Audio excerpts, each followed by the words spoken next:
With Joe Denley after defeat against Somerset, what was the difference between the two sides? Obviously, it looked like a tight contest, but what are your thoughts?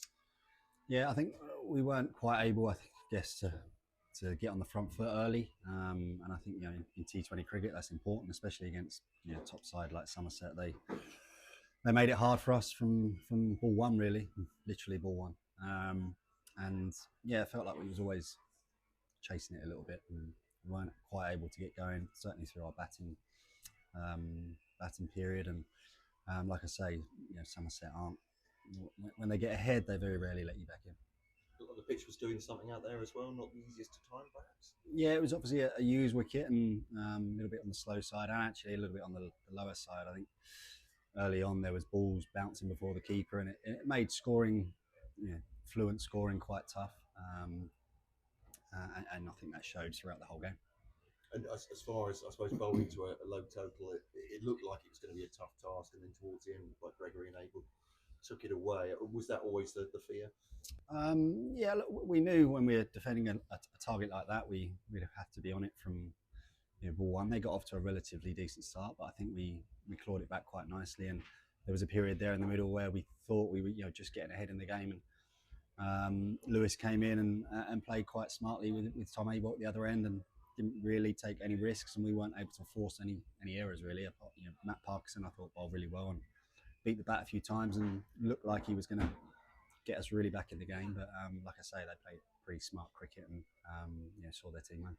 I think it's pretty close now. I think mathematically you can still qualify for the quarterfinals. You'll need to win the last two. I think you probably thought that was the situation from this point. Did you? Yeah. What's your view?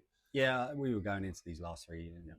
Of course, you go into every game wanting to win, but I think to give us the best chance, winning all three would have been ideal. But I don't know mathematically, where we stand now. But of course, in the next two games, we're going to be giving it our all, and hopefully results can go our way as well. Consistency's been tough, hasn't it, for you guys that strong wins together? I mean, what's the story, do you think, of that? What has it been?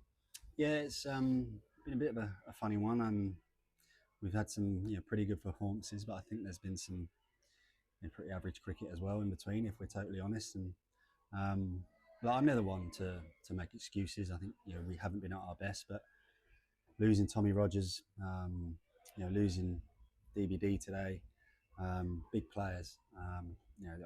The injury rate this year has been quite staggering. I've played here for a long time and I've never witnessed anything like it, to be quite honest. So, that's been disappointing, and not that we feel sorry for ourselves, absolutely not. But it does make it hard work to build momentum and I guess gain a lot of confidence when certainly big players are missing.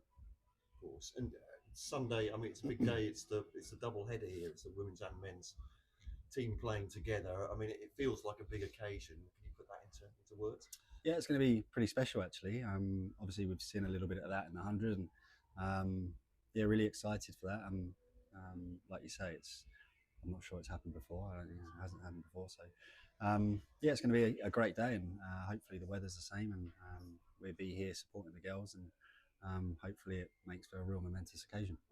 And just a bit of news today: Ben Dawkins signing his first rookie contract. He's played England under-19s. He's a player of promise, I know, but you'll know him better than most of us. So, what do you make of him, and how good is it to have him signed up? Yeah, very exciting actually. I've only seen him play a couple of times and watched him train, and he's an exciting talent, that's for sure.